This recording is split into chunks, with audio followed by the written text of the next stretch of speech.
Nou ja, ons het die vorige keer het ons nou lekker gesels oor Openbaring 1 tot en met vers 16. En vanaand kom ons by Openbaring 1 vers 17 tot 20 wat 'n verskriklike interessante gedeelte is. Nou julle sal onthou verlede week het ons of verlede keer het ons gesels oor hoe die verskyning van Jesus aan Johannes en hoe Johannes hom gesien het, hoe hy daarop gereageer het en dis meer. So hier gaan ons aan met daardie verskyning, maar hierdie is 'n baie spesiale gedeelte en dis waarom ek gevoel het ons dit afsonderlik moet bestudeer vanaand, want ek dink dit is 'n geweldige interessante gedeelte. Nou kom ons kyk gou daarna. Hier in vers 17 skryf Johannes, hy sê, toe ek hom sien, het ek voor sy voete neergeval soos 'n lijk. En hy het sy regterhand op my gelê en gesê, hou op om bang te wees. Ek is die eerste en die laaste en die lewende.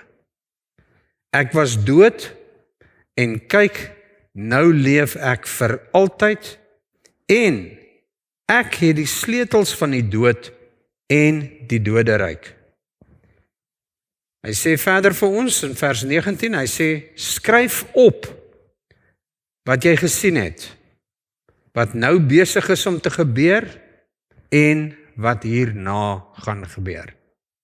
Vers 20, en dit is die geheim van die 7 sterre, wat jy in my regterhand gesien het, en die 7 goue kandelare. Die 7 sterre is die 7 voorgangers van die 7 gemeentes, en die 7 kandelare is die 7 gemeentes self. So hy gee dit vir ons, hy lê dit vir ons baie mooi uit in daardie gedeelte.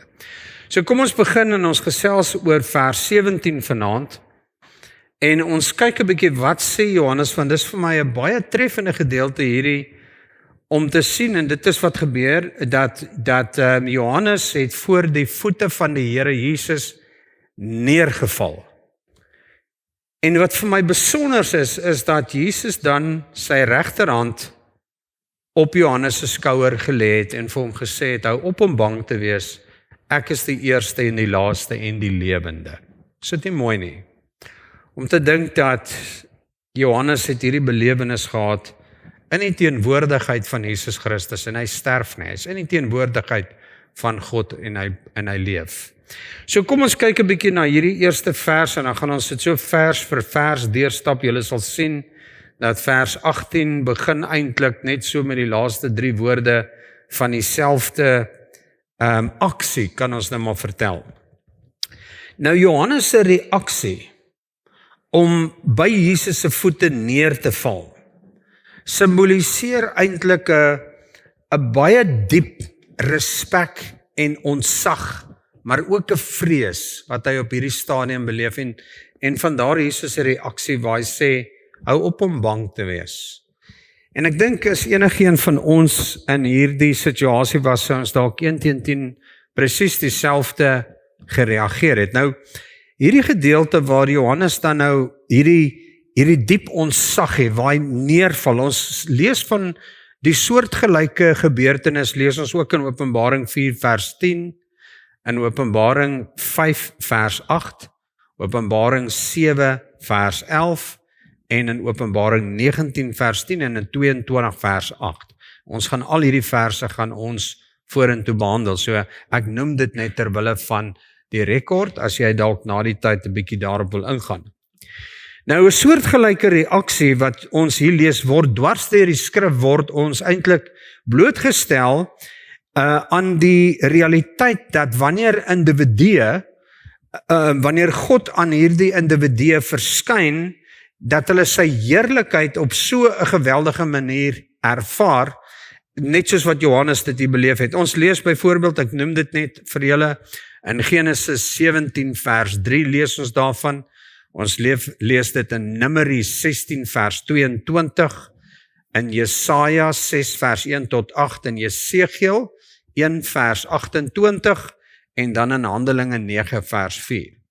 So ons sien deur die skrif sien ons 'n soortgelyke gebeurtenis waar mense 'n ontmoeting het met die Here en hierdie geweldige ervaring beleef, soveel soos wat Johannes hier gesê het, dat die teenwoordigheid van God, die kragtige openbaring van Christus op hierdie gegewe oomblik, het hom letterlik van sy voete afgeslaan. En ek dink baie keer dat wanneer ons met die realiteit van Christus te doen het, dat 'n mens so 'n belewenis sal hê, dat jy letterlik voel dat jy jou bene knak voor die teenwoordigheid van God. En ek dink hierdie handeling onthul eintlik dat Johannes die heerlikheid van Christus op hierdie stadium meer intens ervaar het as tydens die verheerliking van Christus of net na die opstanding, waarvan ons dan nou ook lees in Daniël 8 vers 17. Lees ons daar ook van die verheerliking. So op hierdie stadium ervaar hy 'n intense belewenis van die teenwoordigheid van die Heilige Gees en God self, Jesus self. En dan sê Jesus 'n baie interessante ding. Hy sê, moenie bang wees nie. Moenie bang wees nie. En hierin lê daar vir ons 'n geweldige stuk hoop in opgesluit. Wat ons moet raak sien in hierdie gedeelte is dat Jesus nie hier vir Johannes vra, wil jy nie maar rustig raak nie. Hy vra nie vir hom 'n vraag nie. Jesus maak ook nie 'n stelling nie. Hy sê dis beter om rustig te wees nie. Hy maak nie 'n stelling nie. Hy vra nie 'n vraag nie. Hy gee 'n bevel aan Johannes. Hy sê vir hom, hou op om bang te wees. Hy beveel hom om op te hou om bang te wees. Dis 'n bevel, moenie vrees nie.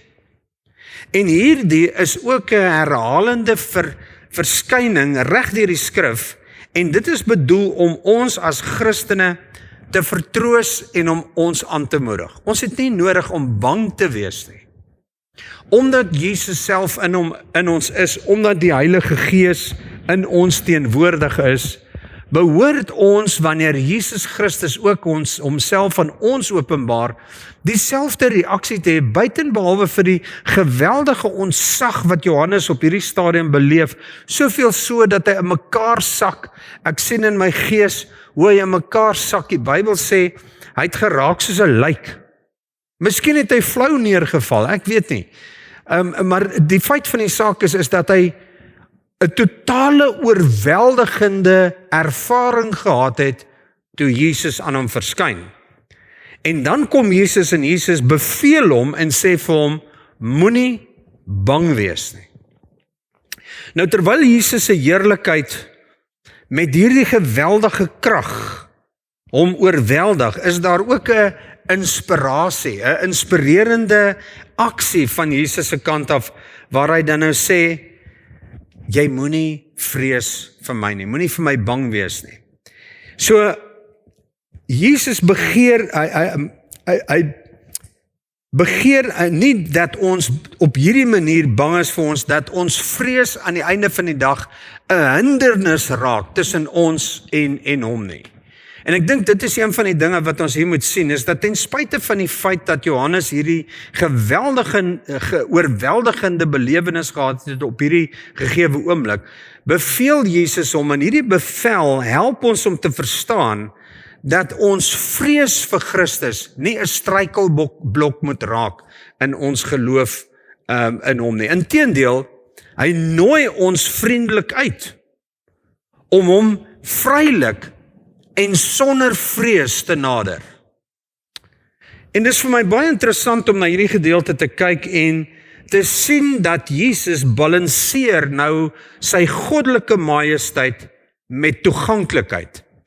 En hy moedig 'n verhouding aan wat sowel eerbiedig as intiem is. Is dit nie baie mooi nie om te dink dat Jesus kom en ten spyte van die feit dat sy teenwoordigheid met soveel krag op Johannes neerdal, kom Jesus en sê vir hom, weet jy wat, ek is ook toeganklik. Moenie bang wees vir my nie. Ek is toeganklik. En wat doen hy? Hy moedig vir Johannes aan om 'n noue, intieme verhouding met hom te hê, terwyl hy hom as Jesus eerbiedig. Dan as ons verder in hierdie gedeelte gaan, dan sê Jesus die volgende woorde, hy sê, ek is die eerste en die laaste en die lewende. Die eerste en die laaste. Nou, dit bevestig ook Jesus se goddelike ewigheid. En ons praat hier van woorde wat Jesus self gesê het. En ek wil jou terugvat in ons vorige beskrywing, waar Jesus vir Johannes 'n direkte opdrag gegee het. Onthou, weer eens, hy het hom nie gevra, Johannes, wil jy nie? Johannes, dink daaroor, oorweeg dit. Jesus kom en sê vir Johannes, hy gee vir hom 'n direkte opdrag, en hy sê vir hom, skryf neer wat jy sien. Daar word nie van hom verwag om sy opinie te skryf nie, daar word nie van hom verwag om 'n kommentaar te lewer op grond van sy ervaring nie, niks nie. Johannes as persoon word eintlik so 'n bietjie eenkant toe gevat, en God sê vir hom, skryf net neer wat jy sien. En ek dink miskien is dit omrede die belewenis so eg en so suiwer as moontlik oorgedra moet word aan die 7 gemeentes en dan by implikasie ook aan my en aan jou. En daarom het hy vir hom gevra, Johannes, jou opinie wil ons nie nou hê nie, nou skryf jy wat jy sien. En Johannes skryf neer, nou dink 'n bietjie, Jesus sê vir hom, Johannes, skryf neer wat jy sien. En Jesus verskyn aan hom, en hier slaan Johannes neer, en die Bybel sê, hy val neer soos 'n lijk. Jy kan nie veel sê en skryf wanneer jy so lê nie, stem jy met my saam. So Jesus kom en reik uit na hom, toe sit sy regterhand op hom, en beveel hom, om nie bang te wees nie, sodat hy met 'n helder verstand, en met totale bewustheid, kan skryf wat hy sien en wat hy beleef in daardie oomblik. En dit is belangrik om kennis te neem daarvan. So ons sien hierso die Jesus kom en hy sê ek is die eerste en ek is die laaste en ek is die lewende. Hy beklemtoon dit, ek is die lewende. Anders as die valse gode waarmee ons te doen het in Klein-Asië op hierdie stadium, kom Jesus en hy maak 'n baie definitiewe stelling en hy sê, ek is ook die lewende. Die ander afgode wat hierdie ouens aanbid in Klein-Asië is almal dooie gode, maar ek is die begin, ek is die Alfa en die Omega, die lewende God. So God se ewigheid word dan nou hier beklemtoon, en dit is Jesus se eie verklaring, en ons lees die soortgelyke gebeurtenisse lees ons in Jesaja 41 vers 4, ons lees daarvan in Jesaja 44 vers 6, en ook in Jesaja 48 vers 12, gee vir ons min of meer dieselfde idee as dit wat Johannes nou hier uitdruk.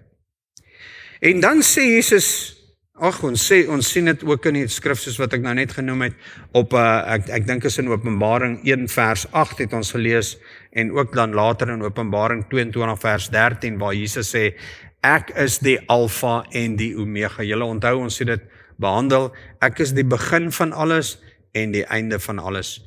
En ek weet nie of jy al gekyk het op YouTube en op verskeie ander sosiale media platforms, hoe wetenskaplik is nou probeer bereken waar lê die begin hê en waar lê die einde, en hulle probeer 'n tydraamwerk met al hulle wysheid en kennis probeer hulle vaspen wat onmoontlik is.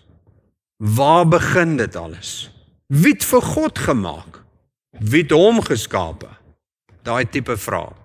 En ek dink dat ons by verre is ons begrip te klein om eers naastenby te besef wie God regtig is, en daarom is hierdie openbaring aan Johannes so geweldig belangrik vir ons as Christene, om net 'n idee, 'n druppeltjie te kry, 'n smaakie te kry van met wie ons hier te doen het. So, deur hierdie titel wat Jesus hier gebruik, maak Jesus direk aanspraak daarop om God te wees, wat sy ewige natuur en sy gesag oor al die ander afgode in Klein-Asië beklemtoon, en al hierdie klein gode, soos wat ek nou genoem het, is almal verganklike dinge. Hulle vrot weg, hulle moet gegiet word, moet yster en uitgekerf word uit hout uit, en wie moet klei gemaak word, en al die dinge, die dergelike dinge. En dan kom Jesus en hy beklemtoon die feit dat hy heeltemal anders, hy is op 'n next level. Hy is op 'n ander vlak as al hierdie kunstsnee beelde wat die mense van Klein-Asië gemaak het. So wanneer ons na hierdie eerste gedeelte kyk, hierdie eerste versie, dan beklemtoon dit vir ons die volmaaktheid van Christus se genade en sy liefde. Hierdie volmaaktheid van Jesus se karakter is vir ons moreel en geestelik ongeëwenaard. Daar is nie 'n vergelyke daarmee nie. En ek dink dit is wat ons 'n baie diep, en ook vir Johannes, 'n diep bewondering gee, en 'n gevoel van onwaardigheid eintlik by die ongelowiges daarstel. Hy maak hulle eintlik af tot niks, hulle is eintlik maar niks. Al hierdie goed wat julle aanbid in Klein-Asië, hy sê vir Johannes, kyk net na daai goed, dis eintlik lagwekkend. Maar hier het jy te doen met die Alfa en die Omega, die lewende God.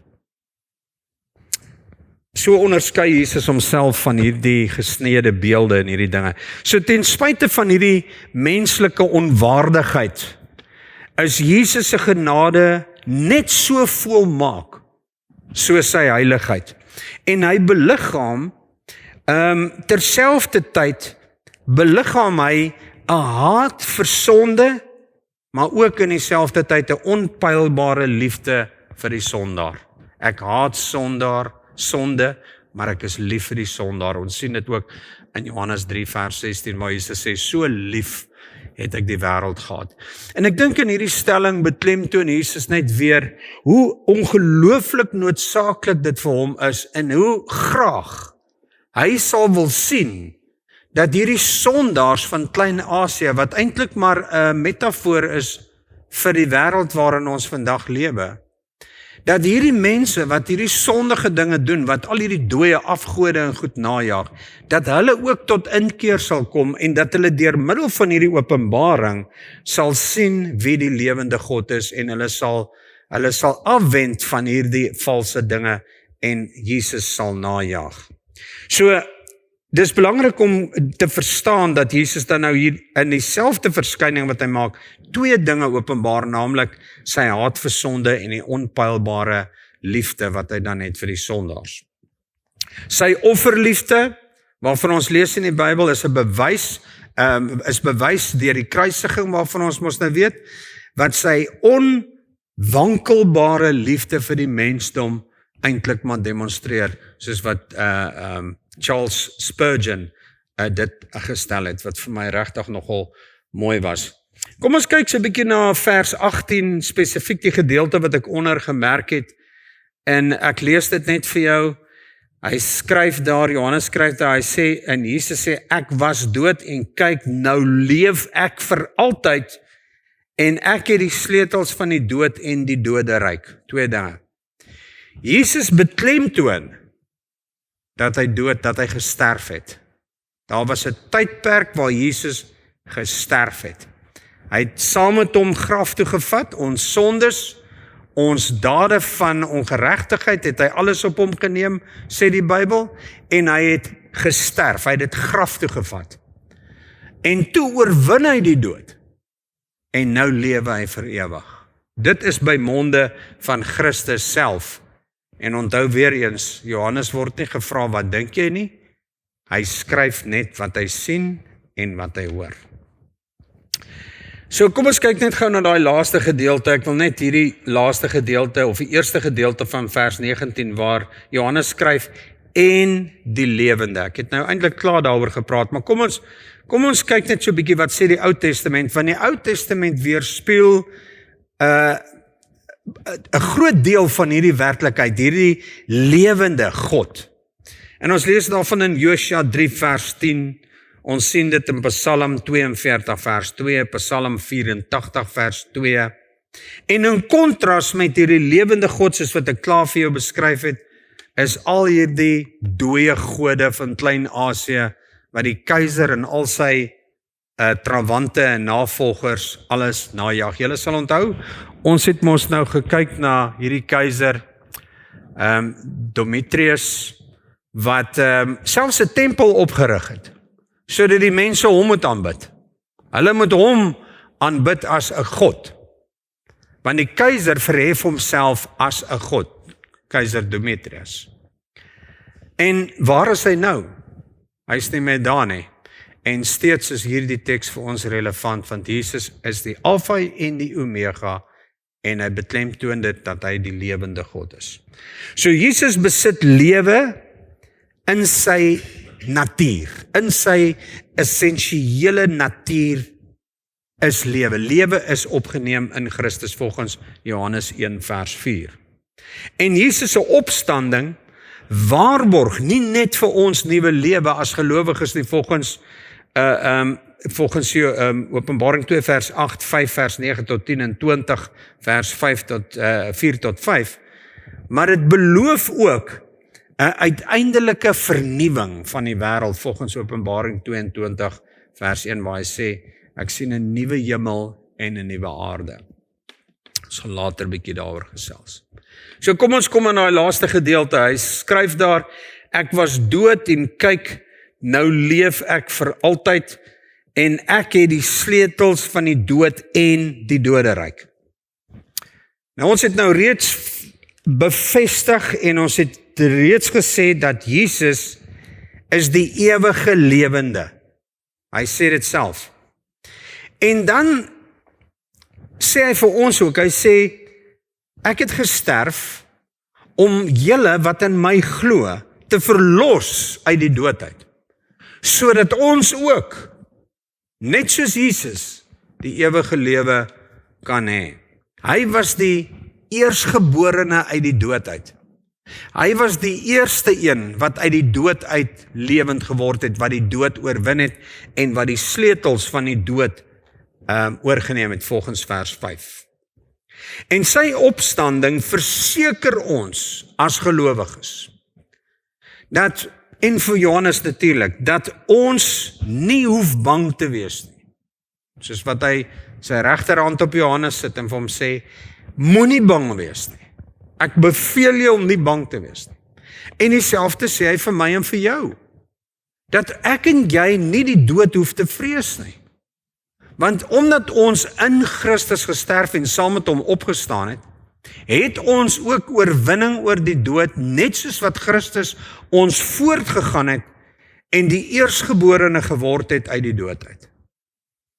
En dis 'n wonderlike belofte wat hy vir ons gee. So ons hoef nie bang te wees nie, sê vers 17, en dan sê hy verder dat die dood geen blywende mag oor ons het nie. Ons lees dit ook in 1 Korintiërs 15 vers 42 tot 57 staan dit, waar Paulus skryf, hy sê, en hy het die dood oorwin.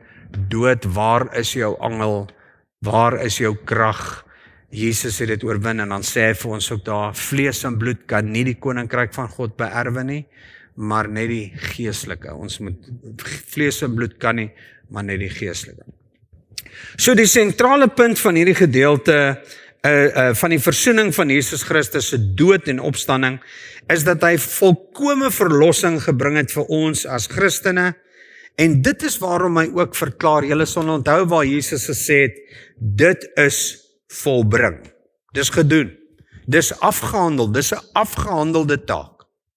Daar's niks wat jy kan bydoen nie, daar's niks wat jy kan wegvat nie. Dit is afgehandel, dit is gedoen. Daar is oorwinning vir die wat saam met Jesus in Christus sterf en hulle lewe in sy hande gee. So sy oorwinning oor die dood is ons waarborg dat sy saak aan die einde van die dag sal oorwin en dat gelowiges in hierdie triomf sal deel. En ek dink dit is vir ons eintlik so verblydende en 'n groot gemoedsrus dat 'n mens nie die dood hoef te vrees nie. Alhoewel die dood 'n groot aardsvyand vir elkeen van ons is dit 'n oorwonne vyand. Want Jesus het die sleutels van die dood het hy gevat. En dit is wat ons in die volgende gedeelte lees. Hy sê, ek het die sleutels van die dood en die doderyk. Nou hierdie frase dui op Jesus se absolute beheer oor die dood en die ryk van die dooies, of die doderyk. En ons sien ook 'n bietjie, ons lees ook van dit, lees ons van die vervulling van sy gesag oor die dood, lees ons in Matteus 16 vers 18, kan jy 'n bietjie gaan lees oor dit.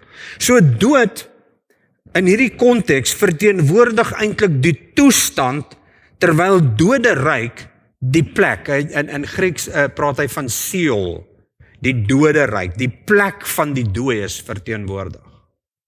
Volgens Lukas 16 vers 23 en ook in Openbaring 20 vers 13. Ek dink die hel is miskien dalk 'n metafoor vir die graf, tot 'n mate. Kan 'n mens dalk sê, omdat hy praat van Seol, die doderyk, die plek waar die dooies hulle bevind binne in die graf en die smeer. So Jesus besluit wie leef aan die einde van die dag en wie sterf. En wanneer en wat sy soewereiniteit oor die finale lot van die mensdom demonstreer. So ek dink dit is waarom Jesus ook vir ons aanmoedig om nie hoop te verloor nie. Om nie moedeloos te raak in die aangesig van al die uitdagings wat ons elke dag in ons lewe ervaar nie. Maar dat ons in Christus volkome hoop en gemoedsrus het, dat die dood oorwin is. En dit is vir my baie interessant dat Johannes, toe hy hierdie beeld van Christus sien, dat hy spesifiek daar noem, dat hy neerslaan soos 'n lijk. Hy bring onmiddellik die dood in verband met wat met hom gebeur. En dan in daardie situasie kom Jesus en hy sit sy regterhand op hom en hy sê vir hom, moenie bang wees nie. Dit is amper asof hy vir ons net in daai woorde sê, jy hoef nie die dood te vrees nie. Moenie dood wees nie. Moenie dood wees in jou gees nie. En moet ook nie die dood van jou liggaam vrees nie. Hoekom nie? Want Jesus bepaal die lot. En as ek en jy in hom gesterf het, en ons is in hom, kinders van die Here Jesus Christus, bepaal hy die lot van die siel. Niemand anders nie. So sy gesag sal sy hoogtepunt bereik, Jesus se gesag sal sy hoogtepunt bereik, by die groot wit troon oordeel, waaroor ons nog baie gaan gesels, wanneer die dood en die doderyk aan die einde van die dag verpletter en vernietig sal word. Openbaring 20 vers 11 tot 15. So 'n bietjie aanbeweeg vers 19. Skryf Johannes, en hier kom die bevel weer eens, hy sê, skryf op wat jy gesien het, verlede tyd, wat nou besig is om te gebeur, teenwoordige tyd, en wat hierna gaan gebeur, toekomstige tyd. 3 verskillende dimensies van die opdrag wat Johannes hier direk van Jesus kry. Skryf neer wat jy gesien het, skryf neer wat jy op hierdie stadium sien gebeur, wat besig is om te gebeur, maar skryf ook neer wat nog aan die kom is. En daarom maak dit vir ons sin om so 'n bietjie van daardie, julle sal onthou, ons 4 verskillende maniere van lees. Ons kry mos nou die futurists, die toekomsouens, die preterists, die historicists, die ouens wat so terugkyk in die geskiedenis, en dan die idealiste. So dit maak sin om so 'n bietjie te kyk na die geskiedenis, want dit bring vir ons basies in lyn met wat Jesus self vir Johannes hierso sê, en dit is dat skryf neer wat jy gesien het, verlede tyd, history, wat nou besig is om te gebeur, en wat in die toekoms gaan gebeur, toekomstige siene. En ons sien dat hierdie spesifieke tema reg deur die boek Openbaring homself keer op keer herhaal. So Jesus se opdrag, skryf. Ek het nou al baie daaroor gepraat, dat Jesus vir Johannes hierdie opdrag gee, vers 11, wat dit weer klink, en verskeie ander gedeeltes wat hierdie bevel net eenvoudig neerpen, en hierdie bevel raak aan die einde van die dag die raamwerk van die hele boek Openbaring. Skryf net wat jy gesien gebeur het, wat jy nou ervaar en wat jy sien nou, en wat in die toekoms sal gebeur. En Jesus openbaar dit aan hom, en dit raak die raamwerk van die boek Openbaring. So hierdie opdrag wat Johannes nou van Christus ontvang, soos wat ek nou vir jou gesê het hierdie 3 kategorieë. En ek dink dit is nogal noodsaaklik dat ons so 'n bietjie stil staan by dit, wat jy gesien het. Nou, waarna verwys hy? Hy verwys hier na die aanvanklike visioene van Jesus Christus, volgens vers 12 tot en met vers 18, wat ons nou al gedeeltelik behandel het.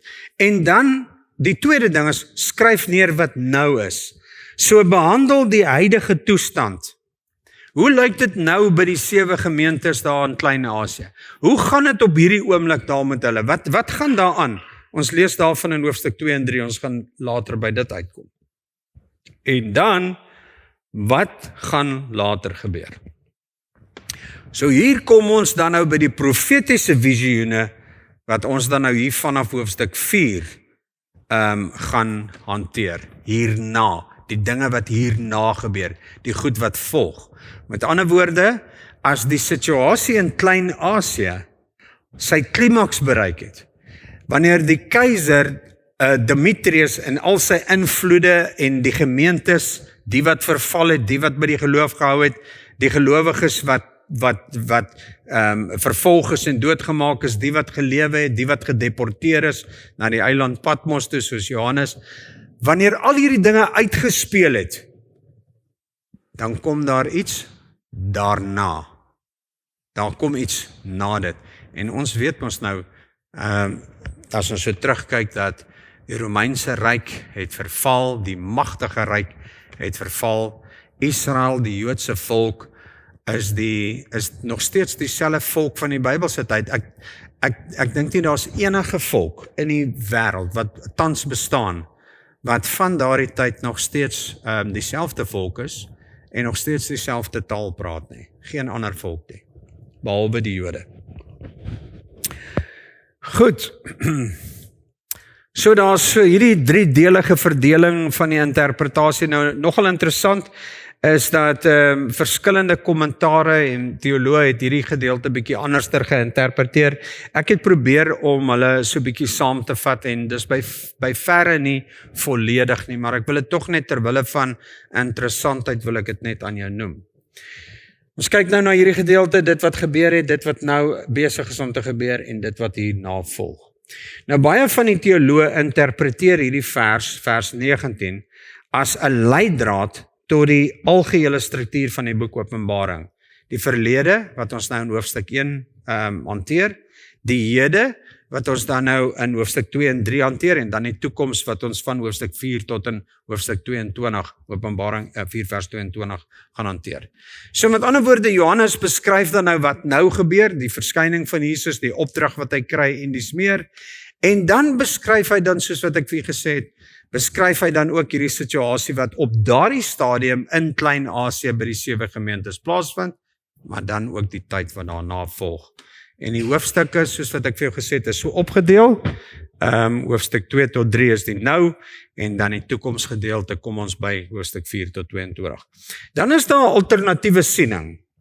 En hierdie siening beskou die aanvanklike sinsnede wat hier gebruik word, as die essensiële opdrag, wat dan nou gevolg word deur 2 verdere dele, naamlik die betekenisse wees, skryf wat jy op die punt staan om te sien, en wat beide huidige en toekomstige realiteit insluit, min of meer maar dieselfde interpretasie.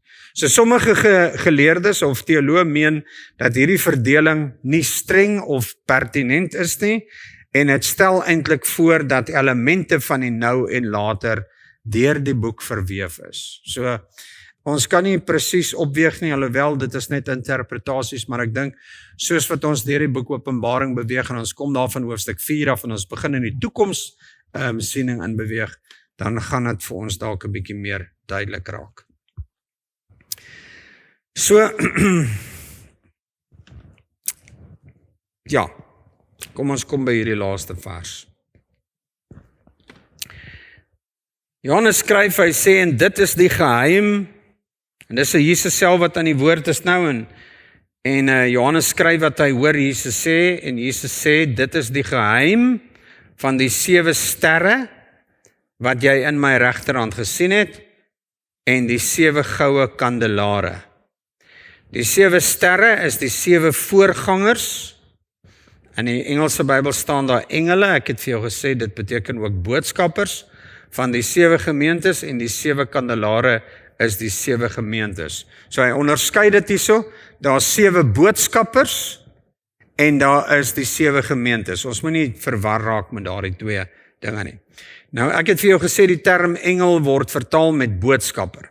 Nou, kom ons staan so 'n bietjie stil, want ek wil vir jou verskillende opsies gee om te dink oor hierdie boodskapper, want dit is nogal redelik belangrik, en ek dink soos wat ons aangaan, moet jy nou half uitmaak waar jy jou interpretasie gaan vind, en jy sal nou agterkom dat die boek Openbaring raak nogal redelik gekompliseerd, en dit is waarom selfs teoloë struikel met die interpretasie, omdat baie van hulle ongelukkig nie moeite doen om miskien dalk 'n breë konteks van die boek Openbaring te vat nie, maar miskien dalk eerder met 'n vooropgestelde idee na die boek Openbaring toe gaan en dan te soek vir antwoorde wat pas by hulle opinie, ek weet nie.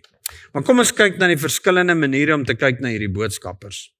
So moontlik kan ons dit sien as die pastore of die sleutelouderlinge van hierdie gemeentes. Dis dalk mense wat 'n belangrike rol gespeel het in die fisiese gemeente, en hierdie mense gaan nou hierdie boodskap ontvang van Openbaring van Johannes, en dan dit so oordra aan hierdie 7 gemeentes. So, dis een moontlike interpretasie is dat die boodskappers waarvan hier gepraat word, of die voorgangers, is moontlik dalk iets soos 'n pastoor of 'n ouderling, of evangelis, of wat ook al die geval mag wees.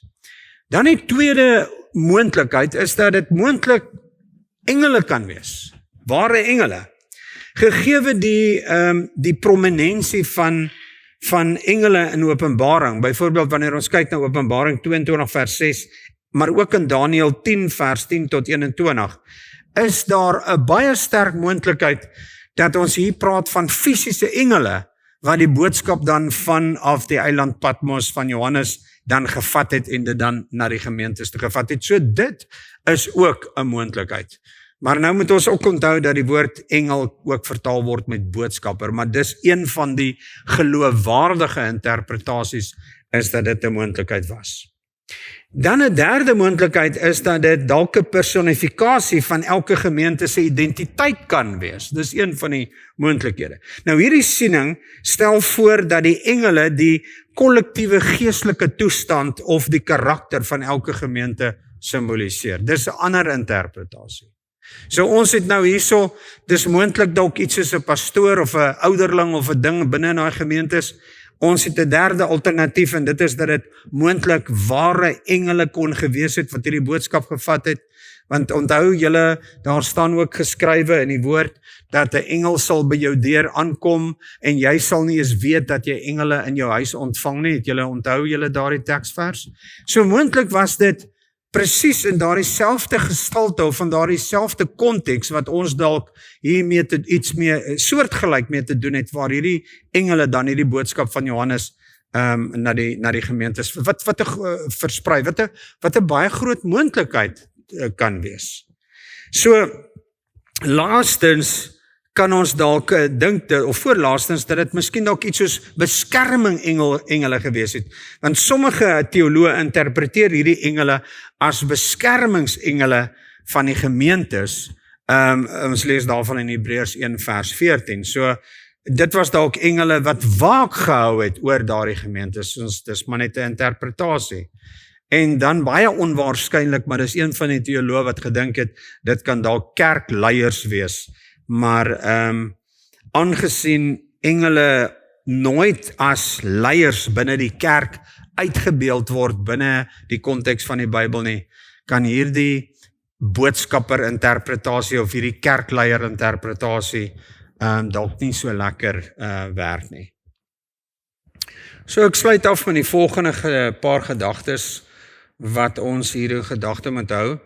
En dit is dat Jesus se toespraak aan die engele klink soos volg. Hy sê iets soos, so Jesus rig sy boodskappe van aanmoediging en teregwysing aan elke liewe gemeente se engel. Dit is maar as ons dit nou net so, wat daai engel presies is, maak nie saak eintlik nie, want die feit van die saak is dat die boodskap by die gemeente moet uitkom.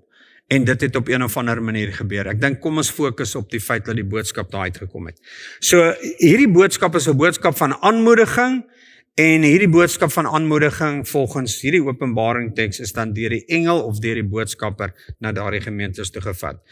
En dit verteenwoordig, en julle sal later sien dat elke gemeente is 'n uitbeelding van 'n spesifieke geestelike toestand. En wanneer ons kyk na hierdie geestelike toestand, dan kan ons dalk redelik parallelle trek met wat ons vandag in ons eie omgewing sien. So ons gaan 'n bietjie daarna kyk later soos wat ons aanbeweeg. En ek dink hierdie manier wat Jesus die engele hier aanspreek, versterk dalk die idee dat hierdie engel of die geestelike wese of so die gemeente die leierstruktuur van daardie gemeente dalk op 'n manier kan simboliseer. Ons weet nie regtig nie. Ek dink die uiteinde van die saak is maar net wat ons miskien dalk nou moet weet, terwille van ons is nou nie om in te gaan en te probeer redekabel, wat bedoel hy nou, is dit nou 'n regte engel, is dit dalk iemand wat soos 'n boodskapper op fisies te donkie of te voet gestap het van die een gemeente na die volgende gemeente, want julle sal onthou, soos die gemeentes gelys word, is dit so kloksgewys, daar so amper 'n sirkelroete wat jy nou kan stap, is nou wel ver om te stap, maar wat jy by al hierdie gemeentes so uitkom, so moontlik, ek dink nie, dit is regtig verander die kruks van die saak, dat hierdie boodskap uitgekom het by hierdie mense. So, dis die eerste keer in Openbaring, waar ons, as hy nou hier praat van die 7 sterre, en die 7 voorgangers van die 7 gemeentes, en die kandelare. Nou ek wil net hier vir 'n oomblik stil staan, ek gaan nie baie in diepte daarop ingaan nie. Maar dis die eerste keer in die boek Openbaring, waar simbole uitdruklik geïnterpreteer word. Hier word simbole gegee, kandelare, dit beteken iets, die 7 sterre, dit beteken iets, en hierdie simbole wat hier gebruik word deur Jesus self geïnterpreteer. Kyk mooi, die 7 sterre, daar so is die simbool, die interpretasie is die 7 voorgangers, of die engele, of die mense wat die boodskap uitdra. So die simbool is die 7 sterre, die interpretasie van die simbool wat Jesus self gee, is dit verteenwoordig die 7 persone of die 7 engele of wat ook al wat hierdie boodskap uitgedra het van die 7 gemeentes. En dan sê hy in die 7 kandelare, daar's weer die simbool, Jesus interpreteer die simbool en hy sê, dit is die 7 gemeentes. So ons hoef nie te twyfel daaroor nie. Hierdie is Jesus se eie interpretasie van die simbole. Maar wat baie belangrik is vir my en vir jou om van kennis te neem, nou reg aan die begin van ons studie eintlik, is die feit dat hier gebruik gemaak word van simbole. En ek dink wat ons vanaand dalk ter harte moet neem, is dat ons ore fyn moet spits vir die gedeeltes waar Johannes dalk die simbole interpreteer by monde van Jesus self. So ons moet sensitief wees hiervan. Ons weet nou dat hierdie 7 sterre verteenwoordig daardie boodskappers en die kandelare is dan nou die gemeentes. Dit weet ons nou vir 'n feit. Ons het nie nodig om staat te maak op teoloë se interpretasie wat dit betref nie. Maar dan gebruik hy praat hier van 'n geheimenis, hy sê en dit is die geheim. Dis 'n belangrike woord daai. Dis die geheim van die 7 sterre wat jy in my regterhand sien, en dan interpreteer hy hierdie geheim. Hy sê dis 'n geheim, so hy dui eintlik hier op iets wat voorheen verborge was, maar nou is dit geopenbaar. Voorheen het julle gewonder wat dit is, maar nou hoef julle nie meer te wonder nie. Voorheen het julle gewonder wat is hierdie 7 sterre, maar nou weet julle. Julle weet nou. Net interessant, dit kom sommer net in my gedagte. Ken julle die konstellasie Pleiades? Ek dink as ek reg kan onthou, dis die konstellasie se naam. Of beter bekend as die 7 sterre, of die 7 susters. Het julle al gehoor van dit? Het julle geweet dat die hele evangelie van Jesus Christus in die sterrehemel uitgebeeld word? Van die geboorte van Christus af, tot en met sy kruisiging en opstanding, en alles word in die sterrehemel geopenbaar. Elke betekenis, elke konstellasie het 'n hemelse betekenis wat die evangelie van Jesus Christus letterlik stiptelik uitbeeld. En daarom, as jy kan onthou, ek dink dit was Jesus of iewerster in een van die evangelies, word daar gesê, dat ons kan geen jotel of titel byvoeg of wegvat nie. Julle kan niks wegvat of bysit nie. Julle kan die Bybel interpreteer net soos wat julle wil. Julle kan die boek oorvertaal en dit verander net soos wat julle wil. Maar die boodskap staan geskrywe selfs bokant julle koppe in die hemelruim. So wanneer die duiwel kom en sterrevoorspelling en allerhande dinge wil doen, is dit eintlik maar net 'n poging om die boodskap van die evangelie wat oor ons koppe geskrywe staan in die hemelruim te probeer vertroebel, sodat mense wegkyk van daardie realiteit af. Maar alles word uitgebeeld in die sterrehemel. Jy moet onthou, voor die Bybel geskryf was, daardie mense kon nie lees nie. Hulle was afhanklik van skrifgeleerdes en ouens om die skrif hulle uit te lê. Maar daardie Joodse volk kon kyk na die hemelruim en hulle kon iets van God sien. Hulle het 'n sensitiwiteit gehad vir God se stem in die skepping wat ek en jy verloor het. Ons vermoë om te skryf en te lees, rekenaars en internet en al hierdie dinge, het eintlik daardie vermoë wat inherent is van 'n mens, om God waar te neem in sy skepping. Ons tegnologie in ons vordering het eintlik 'n sensitiwiteit in ons gees kom stilmaak. En ek dink as jy eerlik met jouself wil wees, is daar min dinge wat 'n mens vul met soveel verwondering, as wanneer jy in die aand opkyk na die sterrehemel waar jy die sterre kan sien, so helder, en jy weet ook nie om dit te interpreteer nie, maar is asof jou gees gevul word met die grootheid van God. Jy raak net stil in bewondering wanneer jy daarna kyk. Miskien is dit iets binne in ons menswees wat die Jode baie goed verstaan het en wat ons vergeet het of afgeleer het, of ons tegnologie en ons vooruitgang het dit kom stilmaak. Maar dit was hulle waarneming van die teenwoordigheid van God in sy skepping. So, daar's 'n geheimenis, en hierdie geheimenis sê vir ons, daar was iets wat vir julle verborge was, maar hier is die openbaring, en hier is die interpretasie van hierdie simbole.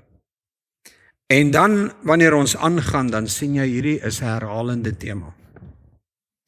En daarom wil ek dit baie sterk beklemtoon, dat wanneer ons later beweeg in die toekomsgedeelte, en van hoofstuk 4 af tot hoofstuk 22, 21, 22, is dat ons bewus sal wees van hierdie simbole.